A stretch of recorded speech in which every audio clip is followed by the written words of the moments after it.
How's it going? My name is Joe, and today I'm going to show you a couple of woodworking brands that I made that I use to customize and personalize projects that I make. A brand is a really easy way to add value to, say, a really simple project like these coasters right here. It's really a night and day difference from this to this. I'm going to show you how I made them, how I use them, and a few projects that I've used them on. So let's get started. I'm going to start by showing you how I use them. I just use a propane torch like this to heat up my brand. It takes a couple of minutes, just move it around slowly. I always try to get the brand hotter than what I know I need it to be.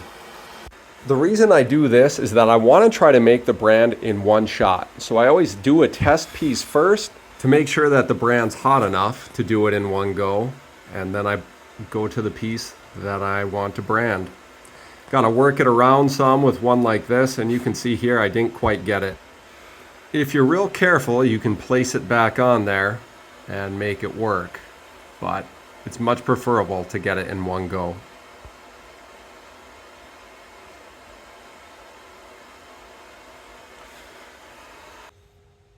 So here you can see we have this shading. We don't have a nice crisp edge there right now because of that heat. Just kind of singed the edge. And so we're just going to sand this real quick and take some of that off.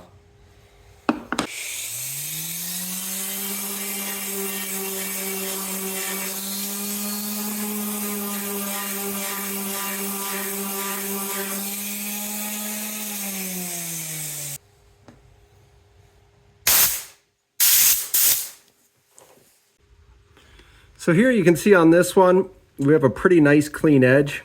You can see I really pushed in good right here, and there's just a little, it indented the wood. Here, this one's lighter.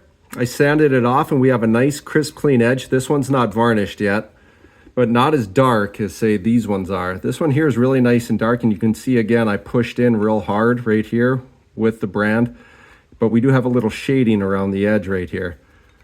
And it's not perfect. Minwax Wipe-On Poly is probably my favorite polyurethane to work with. The other two coasters here that you see each have 3 coats of polyurethane on them. I'm going to try putting 5 or 6 on this one, not sure yet.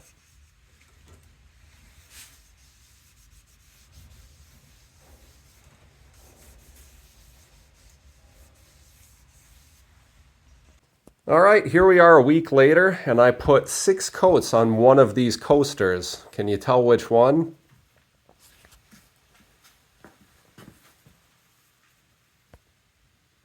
Pretty easy to see. So yeah, that center one got 6 coats, and I really like it. I really like the way that turned out. It's going to hold up better when you spill on it. So in the future, I'll be putting at least 6 coats on each of my coasters when I do this. And let's take a look at what they look like in the sunlight. So you saw me sand this center coaster here, and I think I took off a little more of the char than I wanted to. I have a nice crisp clean edge, but I think I could have avoided taking off the charring if I wouldn't have held the palm sander directly over the top and just kind of worked the edges. It didn't take much in the line of tools to make this guy right here. All I used was a couple of hand files, an angle grinder with a cutting disc and a grinding disc, and a Dremel with a cutting disc. Also needed a drill. You can see that I have a depression here, and that corresponds to this unsinged area. That's an island right there.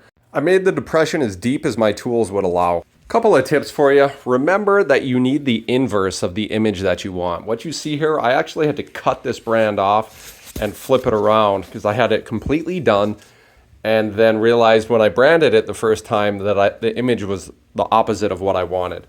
So you can see I had to add some weld on the top right here quite a bit, because when I flipped it around, it wasn't the same. So this brand right here would be a really good starter one. This only took me 7 minutes total to make, start to finish. It's 3/4 inch bar stock, really simple. I just used a Sharpie to draw a heart on the end of the bar, and then used a grinding disc to get the profile, and then finished up with a triangular file.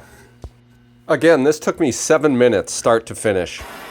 This bar stock has a lot of mass, so it retains its heat pretty well, and I think you could probably do like 6-7 hearts here with this thing before you had to reheat it. This is a quilt hanger that I made for my wife. The one you see here is just a cedar board, nothing special about the wood itself until I put the little heart on there. The first one I made was spalted maple, had a lot of nice figuring. I made this one second, she wanted this one. Go figure. That is Lake Superior, in case you were wondering. I like the way these coasters turned out. This is a solid oak pickler triangle that I made for my daughter. It's a Montessori style toy climbing ladder, and this is a slide right here. Hard to improve upon the beauty of natural wood, but a little detail like that heart, it adds a lot to a project. And forget about the rug. That little heart ties the whole room together, I'm telling you. Everything takes longer than what you think. I probably got 40 hours into this thing right here.